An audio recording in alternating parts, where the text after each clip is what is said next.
welcome to the Great Detectives of Old Time Radio. From Boise, Idaho, this is your host, Adam Graham. If you have a comment, email it to me, box13@greatdetectives.net. Follow us on Twitter at Radio Detectives and become one of our friends on Facebook, facebook.com/Radio Detectives. Today's program is brought to you in part by the financial support of our listeners. Thank you so much to Paul for sending along a one-time donation through support.greatdetectives.net. You can also use the Zelle app to send to box13@greatdetectives.net or by mail to Adam Graham, P.O. Box 15913, Boise, Idaho 83715.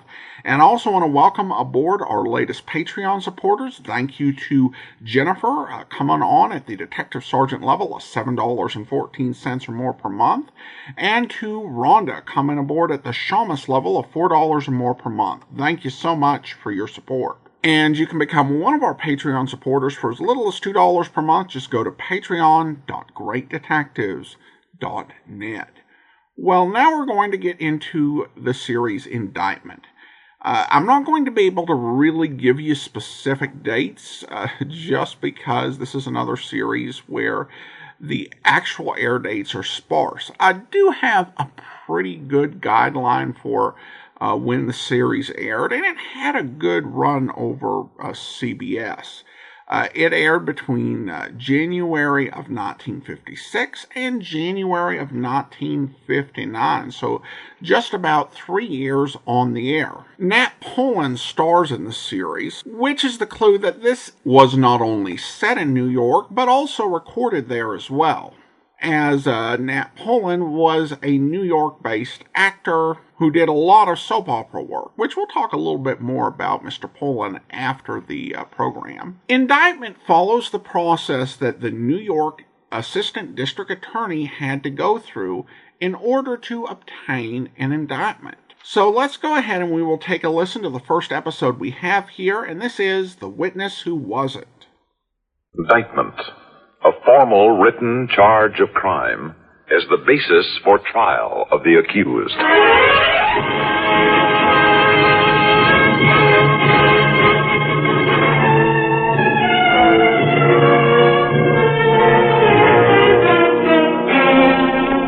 Indictment.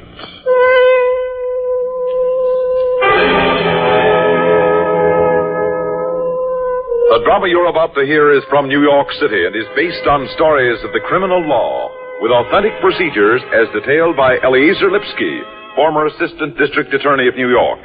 It is the Assistant District Attorney who directs criminal investigations, assembles facts and witnesses, builds the case to a just indictment.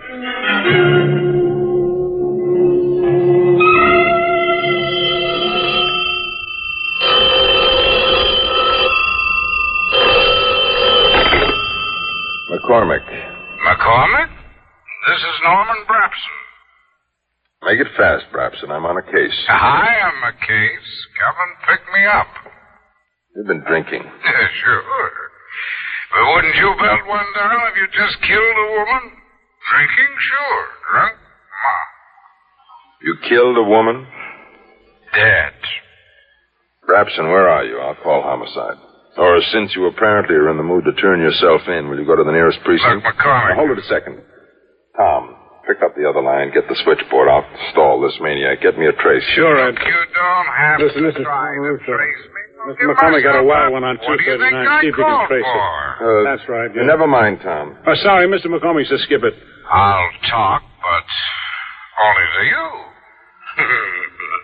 You couldn't make anything stick the last time. I want to give you a crack at me again. That same detective with you, what's his name? Muscle? Tom Russo. Where are you, Brapson? Where are you calling from? Bring the flatfoot along. I'll buy you both a drink. Brapson, where are you? No cops. None of those homicide jockeys. But I'll give you a complete confession, McCormick. Russo and I'll be alone. Where are you calling from? Drugstore up the street, but I'll be at my place. You remember it from the last time, don't you? Mm-hmm. Be there. Your place. Who'd you kill? My wife? Who else? You think I'm going to go around shooting up strangers?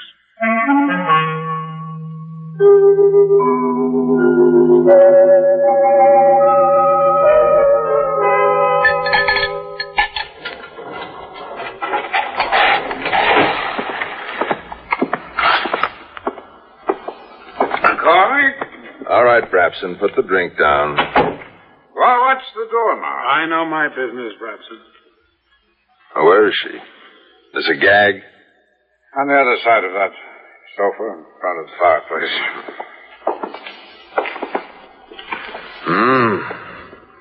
You did a good job. Okay, Tom, call the medical examiner. You don't touch the phone. More fingerprints? That's right. And look, that one's her glass. That one was his. And over there in the ashtray, the filter tips are hers, the regular butts are his. Whose? Who else? Man I caught her with. In other words, you're pleading manslaughter right from the start. Is that it? Look, McCormick, I came in. I heard them talking from the outside, so I took a handkerchief to the doorknob, and I came in, and they were smoking. Now, wait a minute. Take it from the top. Did you know the man? Did you know she'd been seeing him? Oh, I knew she was seeing somebody. Seeing, that's a gentleman's way of putting it, sure. So you burst in on them, you caught them in flagrante delicto.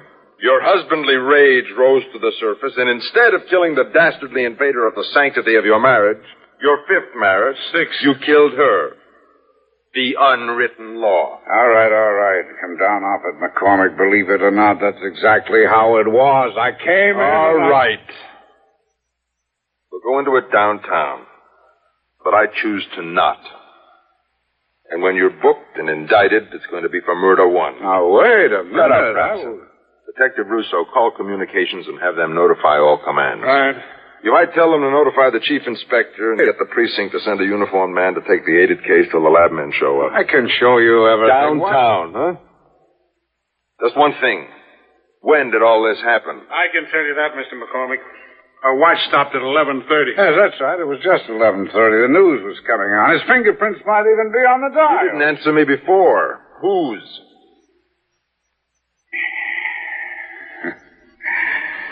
All right. Let's go downtown.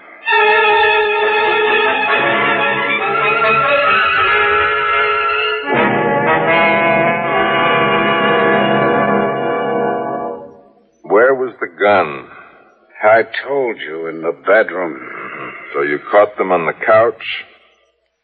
You walked into the bedroom, deliberately got the gun, deliberately came back, deliberately shot her. I told you that, but deliberately. The gun, sure, deliberately back into the living room. I admit that. I volunteered that. But only to throw a scare in it, to cut it out. But we got into the screaming match. You said things, I said things, and in the heat of anger, I pulled the trigger. The heat of anger. That's a lovely phrase.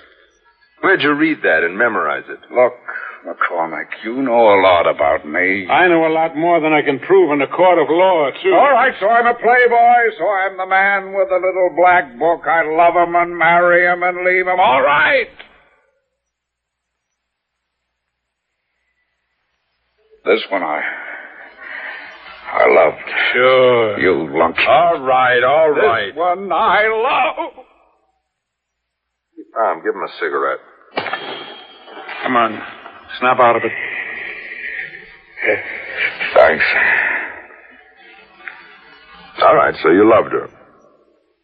When did you first discover she was carrying on? Oh, you won't believe this. No, that's the way to answer a question. Why don't you try me? The phone bills. Me, the son of the Copper King, squawking about phone bills. Well, even a rich man likes to know where the money goes. Get to it. All right, I checked a couple of months' bills, toll calls to everywhere. Florida, Paris, Hollywood, Vegas, and Rye. Rye, New York? That's right. Who do I know in Rye? Who did I call in Rye? I check, I think. Well, I find I couldn't have called Rye those dates. Oh, wait. The dates of the toll calls? That's right. I was... Well, I was Busy myself. I'll bet. The others were for fun. This one I love. Get to it. All right, I call the number. A woman answers. Hello? I give it the... Who is this, please? And she gives it the... This is Mrs... Well, that's it. Sorry, wrong number. Mrs. Who? Doesn't take me long to find him. One of the gray flannel boys. I find him, I watch him, I trace him to my place every couple of nights, every couple of weeks, and just to make... Now, wait a minute. Who is he? I call his home while he's playing house in mine. And what does Mrs. Loverman say? I'm sorry, Mr. Loverman is busy at his office tonight. And what did you say? Well, I guess I have to admit it sooner or later. Go ahead. I called just tonight. Well, it's 4 a.m. now, so I guess you'd say last night. Just to make sure. I knew he was in there. I called his home, and when his wife gave me the busy at the office bit, I said, that's what you think. That's why I didn't want you to touch the phone. I figured he called from my place, and the prince... What's his name? You'll find out. Come on. No, nothing against him, though I admit I could have killed him if he'd been there when things got hot. When did he leave? I came in like 11:25. I sized it up. I went for the gun. When I came out of the bedroom, he was gone. Say 11:26, 7? Yes, around there. Give or take more in a minute, either way. The name. How stupid can you be? Look, McCormick, I've given you a confession. Call in a stenographer. Line up the facts as I've told them to you, and I'll sign it. Confession to manslaughter. Unpremeditated murder. Which it was. Which you can't prove unless you can prove there was a man in your apartment when you came home, a man with your wife. She's dead. She can't prove The it. place is lousy with fingerprints. The glass is the doorknob. He grabbed the doorknob on the way out. You saw him run out. I came out of the bedroom with a gun, and I heard him turn the doorknob. Fingerprints, if they come up, the prints could be from the last time. Don't tell me about the glasses, the cigarette butts, the phone calls, the rest of the hogwash you've been handing out. Hogwash, not... Tell me his name. His name could mean the difference between your getting off and going to the chair, stupid. Look, if I'd have thought you'd try to pin murder in the first degree on me, I'd never have called you. I'd have gotten lost. You'd never have found me. I'd pack it in here and disappear as far away as a passport could take me. I called you, remember? I called you. What was his name? He was there. I tell you, he was there. He better have been, or you're dead. All right, Tom, we'll work from the prints. And this lying snake's phone bills. And he better have been there.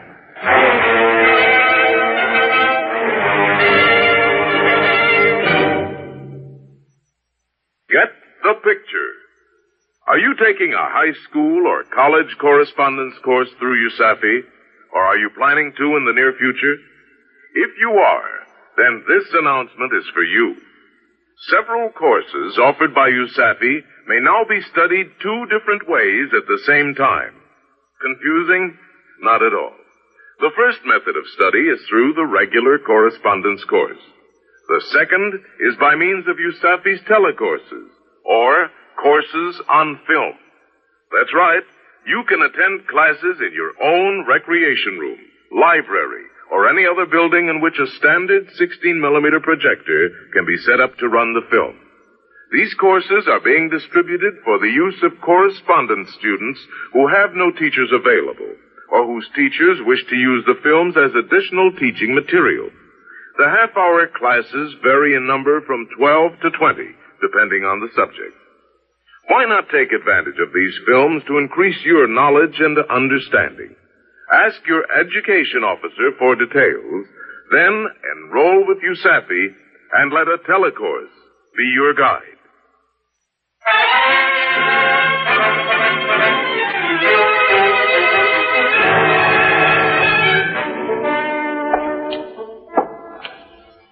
Mr. McClay, please sit down.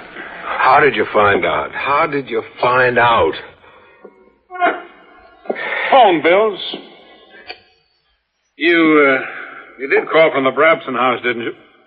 Stupidly. Yeah. The whole thing was. I'm trying to point out the fact that you're not in any way a suspect. Rabson's confessed to the killing. Murder. No. Manslaughter is the case she's trying to make out. In the heat of jealousy, anger. He says he could have killed you. That's how far he went. Killed me? Mm-hmm. Killed me when? When you ran out of the apartment. Who ran? I let myself out. You did call your wife that night. And told her I'd be home at... That was clever. You never denied you were there that night. I was there. But not when he came in. Man, he must have been watching from across the street. The fire escape, the closet, his car, I don't know, but I never saw him come in, and he never saw me go out. You're telling me that you weren't there when he came in. He had no cause to get so spontaneously angry and kill her unpremeditated. I don't understand your legal mumbo-jumbo. Mr. McCormick doesn't believe the story. He needs you to prove Brabson killed his wife deliberately. It's the difference between manslaughter, slap on the wrist. Sure, the unwritten law, but he never saw us together. And murder one. The chair. Mr. McClay, you better come downtown with me. Am I under arrest? Am I a suspect? What? No, you're the important witness. Or non-witness. A witness who wasn't there.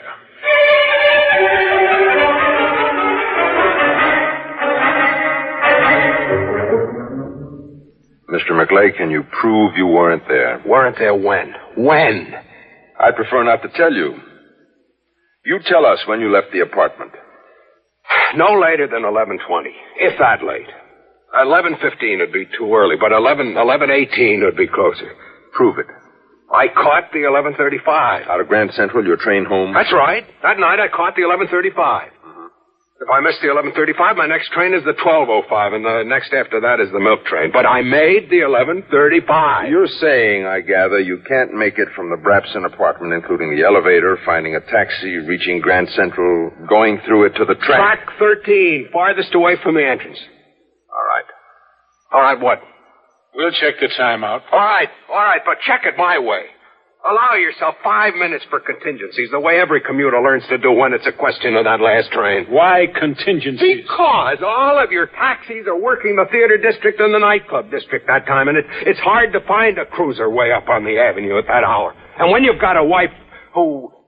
a suspicious wife who's heard the have to stay late at the office story for years... Even though she had to move to the country, she got you into the rat race. She asks you who you're married to, her or your job, and then keeps you grinding your brains to powder so you can keep the house and the kids and the mortgage and the lawnmower and the second car and the country club. When you've got that kind of a wife, you not only allow yourself 5 minutes, but you call her and you tell her you're taking the 11:35, and you make the 11:35. Things aren't so good at home? Oh, don't worry. We'll stick it out. 3 kids. For them, I can live it out with her. Mm-hmm. And she? She's a good mother. For them, she'll live it out with me. Unless this makes the balloon go up. Upsets the apple cart, blows the deal. Can you prove you took the 11:35? You're the law. The taxi driver, the conductor, my wife, the neighbors who heard the car come in, the taxi drivers at the station. Ask anybody.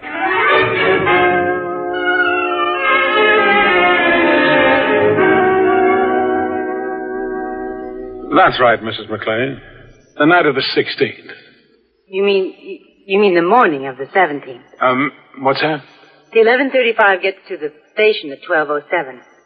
Then there's the trip home. That's 15 minutes if it isn't foggy. We frequently have fog in the valley. Say 20 top? Yes. So when Tom takes the 11:35, he's home latest 12:25 or 30. Well, that night, the 16th, he was home at 12:30. can you give me definite proof of that, Mrs. McLeay? Say, lights in the neighbors' houses, people who recognize the sound of his car. I mean, a Porsche is a pretty distinctive motor. No, I can't. I beg your pardon? He didn't make the 11:35 that night. He came home at 3 o'clock with the milk train. The next morning.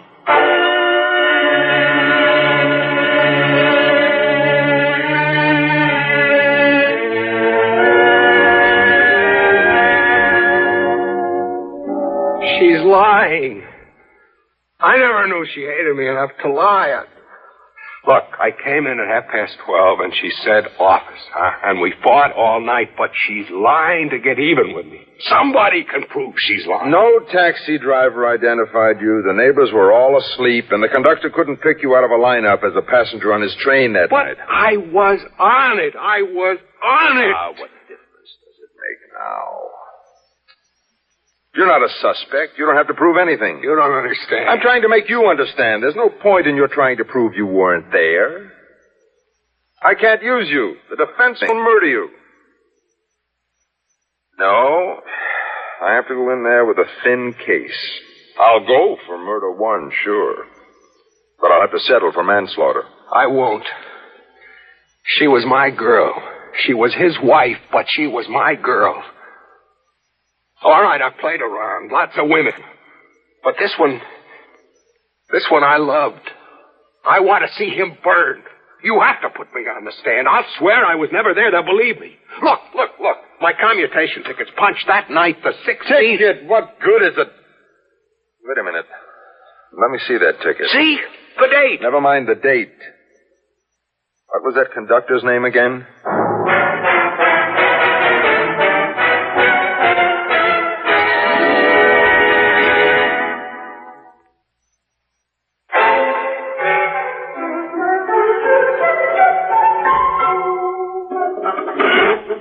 Okay, Brabson. Now listen to the man.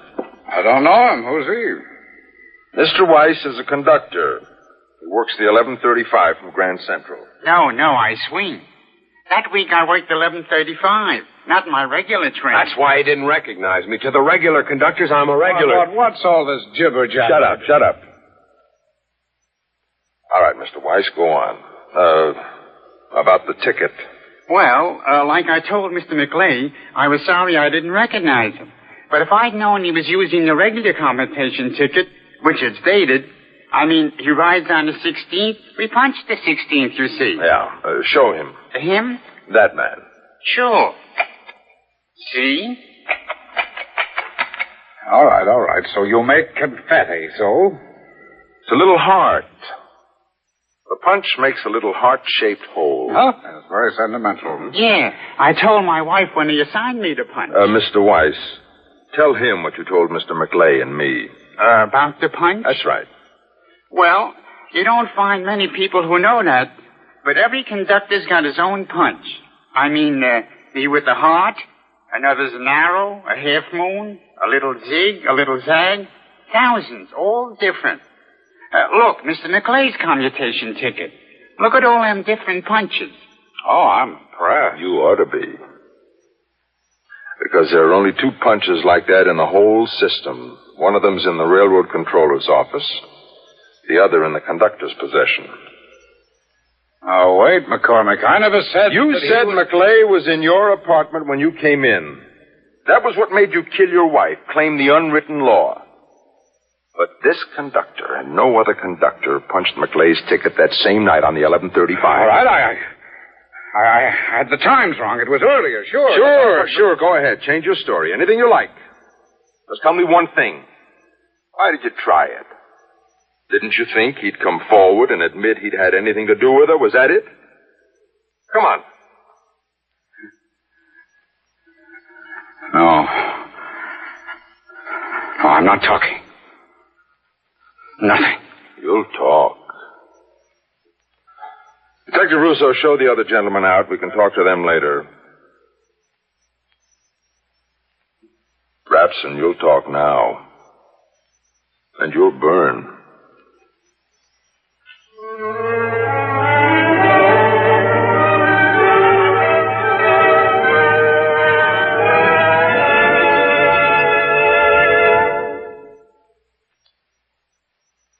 story you just heard was drawn from New York City and based on stories of the criminal law as detailed by Eliezer Lipsky, former Assistant District Attorney. The names of all persons and places were changed. Indictment is written by Alan Sloan, produced by Nathan Kroll, and directed by Paul Roberts. Nat Polen is starred as Edward McCormick. Jack Arthur is heard as Tom Russo. Also in the cast were Ian Martin, Mason Adams, Rebecca Sand, Phil Kramer. This is Stuart Metz, inviting you to listen next week at this same time for another Indictment.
Indictment has come to you through the worldwide facilities of the United States Armed Forces Radio and Television Service.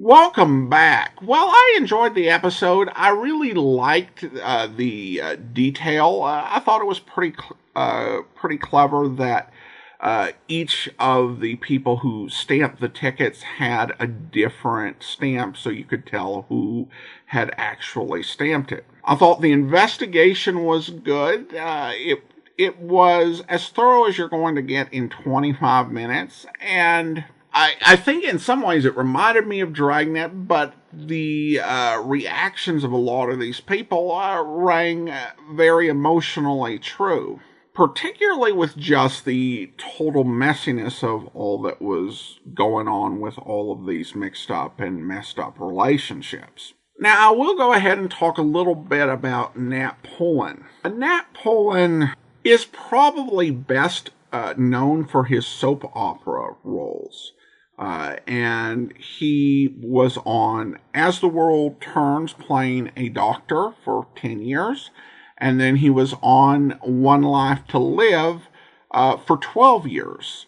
And so this was a period between 1956 and 1981.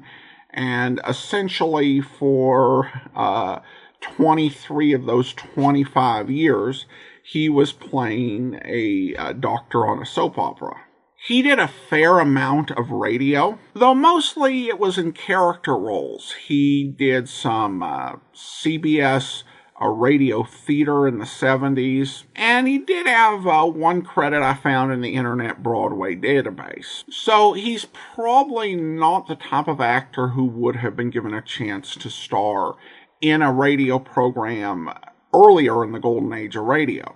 But he certainly brought a lot of experience. Plus, it turns into a bit of a win for CBS, since after Indictment started, he was also available to appear on As the World Turns. And CBS, as you go into the late 50s, early 60s, really did like to have a good cross-pollination between their New York-based soap opera and their New York-based radio program. Just simpler for them all around. Now, I mentioned that this was not only recorded, set in New York, but also recorded in New York.